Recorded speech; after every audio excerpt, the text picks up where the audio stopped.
Eu sou Fernando Conceição, jornalista e professor da Universidade Federal da Bahia. E nasci aqui em Salvador, numa favela, no Calabar. Nasci, migrei. E favela é o ambiente por excelência do habitat dos negros e pobres num Brasil de herança escravocrata como é o nosso país.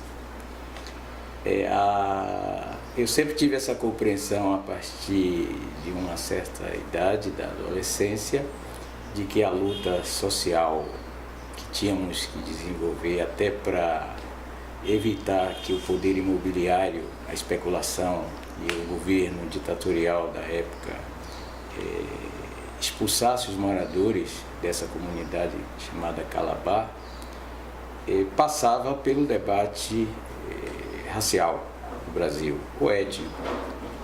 Então nós sempre aliamos a luta de reivindicação por melhores condições de vida na comunidade, esgotamento sanitário, limpeza pública, segurança, com a questão dessa herança escravista que ainda hoje, 2014, está presente, principalmente no estado da Bahia. Cátia Queiroz Matoso, uma grande historiadora que estudou muito relações raciais, relações socio-raciais aqui na Bahia, vários livros publicados, já deixou isto muito evidenciado. Thales de Azevedo também, estudando sobre a sociedade soteropolitana na década de 1950, também deixou isso muito claro. A Bahia é um dos estados mais racistas da federação. E isso pode ser justificado pelo fato de que aqui os negros são maioria.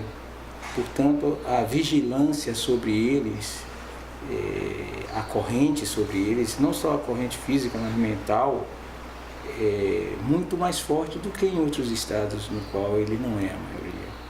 Então, a minoria de mando na Bahia, tradicional, as famílias que vêm desde a era colonial, elas mantêm um olhar repressivo e vigilante muito forte. Claro que depois da escravidão, através dos instrumentos institucionais, através do Estado, porque essa mesma minoria que foi escravocrata, depois que o Brasil extinguiu a escravidão, ela se apossou do Estado. O Estado brasileiro, ele é constituído pelos descendentes dos senhores de escravos. E aqui na Bahia isso é muito claro. As 15, 18 famílias, há uma pesquisa de um americano-coreano sobre coronelismo e oligarquias aqui na Bahia, na qual ele lista no livro dele as famílias que desde a era colonial controlam o poder no nosso estado. Essas famílias continuam. Estamos agora num processo eleitoral e você vê os sobrenomes e a lista dos que serão eleitos provavelmente. Então, aqui no estado da Bahia, em Salvador e região metropolitana de Salvador, precisam manter os negros no seu devido lugar, seja pelo chicote, seja através de instrumentos institucionais. Então, a luta aqui sempre foi muito difícil para os negros. Bom, mas a sua luta ela extrapola o estado da Bahia. Eu acho que você foi pioneiro numa discussão bastante importante vinculada à questão racial e à questão da educação, o acesso ao negro à questão da educação. Eu queria que você falasse um pouco sobre isso, sobre essa questão de pensar desde uma outra perspectiva o avanço que deu, pensar a questão da reparação, ações afirmativas. Eu, filho de uma mãe analfabeta, filho de 7 filhos que ela criou sozinha, porque meu pai morreu muito cedo, eu resolvi estudar e fui para a UFBA, fiz vestibular, fui aprovado em jornalismo, fui trabalhar. E na redação dos jornais aqui em Salvador eu via o mesmo tipo de reprodução nos textos jornalísticos E dentro das redações eu também procurei ter uma posição sobre isto, sobre o preconceito contra os negros, e vi que era insuficiente ficar na Bahia para dar combate ao racismo existente aqui dentro. Então eu decidi sair da Bahia como uma forma de ter mais oportunidade de atuar sobre a Bahia. Então eu fui fazer pós-graduação na USP. Acho até que na época, início dos anos 90, dificilmente eu poderia ingressar num programa de pós-graduação aqui na Universidade Federal da Bahia, porque já à época era muito clara a minha posição. Já à época eu era uma pessoa que mais ou menos pública, né, os meus posicionamentos. Eu já tinha sido preso várias vezes devido à luta social, já tinha respondido a processos na Polícia Federal, no combate contra a opressão. Os governos da época eram, final da ditadura, repressivos mesmo. Nós todos que lutamos, apanhamos muito. E eu resolvi então que deveria sair daqui e fui para São Paulo. Quer dizer, eu resolvi escolher a melhor universidade do Brasil para fazer minha pós-graduação. E lá chegando, na USP, claro, encontrei o mesmo ambiente. Quer dizer, uma minoria, uma minoria de negros participando dos bancos escolares lá, como estudantes, professores. Em 1991, na USP, contava-se nos dedos, numa mão só, o número de professores negros. Estudantes do mesmo jeito. Aliás, tinha mais estudantes negros africanos do que negros brasileiros lá na USP quando eu cheguei.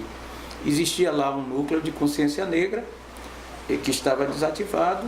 Eu resolvi me aproximar das pessoas que comandavam esse núcleo e convidei outras pessoas e vimos que tínhamos que lutar para ampliar o número de estudantes negros na Universidade de São Paulo. Criamos um cursinho pré-vestibular para negros dentro da USP e nesse cursinho iniciamos, a partir de 1993, o debate pelas ações afirmativas. Então partiu desse núcleo de consciência negra na Universidade de São Paulo, do qual faziam parte estudantes da USP, não estudantes, ou seja, estudantes que queriam ingressar na USP, e com a colaboração de alguns professores, como Dilma Mello, da ECA, Escola de Comunicações e Artes, da qual eu fazia parte, Milton Santos, que era professor do Departamento de Geografia da FEFELESTE, Kabengele Munanga, que é de lá da Antropologia, também da Universidade de São Paulo, o Sindicato dos Trabalhadores da Universidade de São Paulo, a Associação dos Docentes da Universidade de São Paulo, nós fizemos essa articulação para abrir o debate. Isso teve um impacto dentro da Universidade de São Paulo e também extrapolou, porque a Universidade de São Paulo, como o centro, digamos assim, do pensamento acadêmico no Brasil, coisas que você discute lá repercutem. E primeiro nós resolvemos criar um movimento chamado Movimento das Reparações, reivindicando do Estado brasileiro a indenização dos descendentes dos africanos escravizados. Anunciamos isso num ato público que também repercutiu bastante, porque fizemos a conta, o cálculo do trabalho escravo e resolvemos apresentar a conta à Justiça Federal. Provocamos a Justiça Federal para cobrar da União a indenização dos descendentes de africanos. Fizemos um processo contra o Estado brasileiro em 1994. E anunciamos isso num almoço que ficou lendário, porque nós fomos num dos melhores restaurantes de um dos melhores hotéis ali próximo à Avenida Paulista, um grupo de pessoas, e nos regalamos com o menu e com as bebidas e tal, e quando 3 horas depois, quando foi trazida a conta, e nós dissemos que a conta já estava paga e houve uma repercussão muito grande, né? Quer dizer, uma conta de, na época, em torno de $1.200, e nós dissemos que era a gorjeta do garçom que nos atendeu, porque o Estado brasileiro nos deve mais de 6 trilhões de dólares como indenização pelo trabalho escravo e pela forma como a escravidão aqui foi extinta, sem atentar para o cuidado com os ex-descendentes de africanos escravizados.